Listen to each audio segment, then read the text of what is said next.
আছে, এরপরে র্যাব আছে, পুলিশ আছে, সেনাবাহিনী আছে, সবকিছুকে উপেক্ষা করে জালেমের বিরুদ্ধে যিনি ময়দানে সবার আগে অবতীর্ণ হয়েছিলেন তিনি হলেন চরমোনাই সাহেবের চরমোনাই। এরপরেও চরমোনাই নিয়ে যদি সমালোচনা করেন কেউ, তাহলে ভাববো যে আসলে এটা করার কিছু নেই। যেহেতু সম্মানিত উলামায়ে কিরাম, অনুরোধ করবো এই কথাটা, আসুন আর এসব বিষয় সমালোচনা না করে, বাস্তবতাকে সামনে রেখে এই চরমোনাইয়ের এই যে বিষয়গুলো আছে আমরা তার সাথে ঐক্যবদ্ধ হয়ে সংসার থেকে সংসদ পর্যন্ত, বলেন সবাই সংসার থেকে,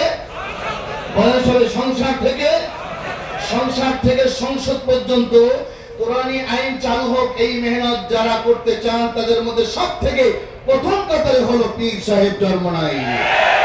তাহলে আমরা সংসার থেকে সংসদ পর্যন্ত কোরআনের আইন কারা কারা দেখতে চাই, হাত জোড়া আল্লাহকে দেখান। সবাইকে কবুল করুন বলে আমিন। আসসালামু আলাইকুম ওয়া রাহমাতুল্লাহ।